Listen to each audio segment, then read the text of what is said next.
Bonjour, vous êtes bien dans Hit Story, l'émission qui vous révèle tous les secrets des tubes. Place aujourd'hui à une histoire conte de fées qui a changé la vie d'une jeune fille en 2002. Si je vous dis Entre nous, c'est l'histoire qui commence au hasard, de nos yeux qui se cherchent entre nous. Vous aurez reconnu le morceau Entre nous qui a lancé la carrière de Chimène Badi en 2003. Quand je parle de conte de fées, c'est que le parcours de la jeune fille n'était pas tracé d'avance. Issue d'une famille modeste d'origine algérienne, elle vit à Villeneuve-sur-Lot, dans le sud-ouest de la France. Dès l'âge de 5 ans, elle demande à sa mère si chanter est un métier.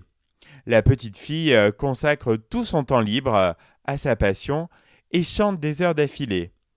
Après des études en agroalimentaire, afin de devenir un inspecteur d'hygiène dans la restauration, un bac qu'elle n'obtiendra pas, Chimène Badi se présente en 2002 au casting de la saison 2 de l'émission Popstar sur M6, un télécrochet qui a révélé le girls band L5 l'année précédente.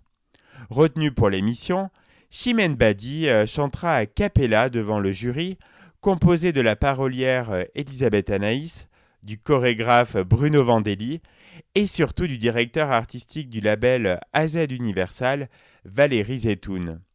L'impressionnant timbre de voix de cette jeune femme d'à peine 20 ans retiendra l'attention de ce dernier qui souhaite alors la produire en solo, alors que le concept de l'émission était de former un groupe. Mais pour Zetoun, Chimène n'a pas le caractère pour s'intégrer dans un collectif et a tout le potentiel pour évoluer seul. C'est d'ailleurs ce qu'il lui explique quand il l'élimine du show. Il termine son intervention en lui promettant de l'aider. En premier lieu, Zetoun prend contact avec des auteurs-compositeurs de renom afin qu'ils élaborent des chansons pour elle.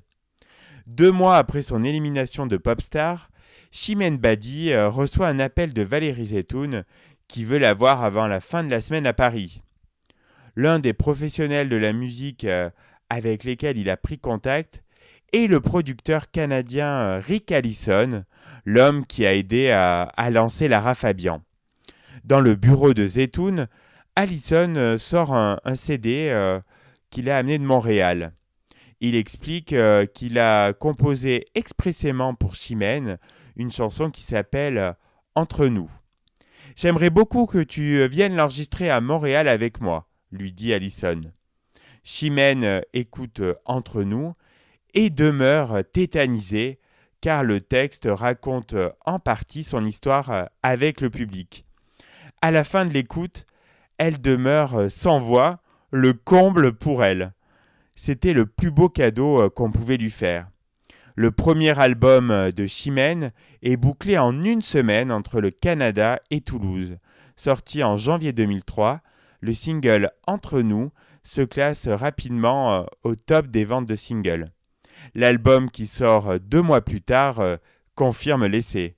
Chimène Badi devient presque instantanément l'une des plus grandes vendeuses de disques de l'année 2003.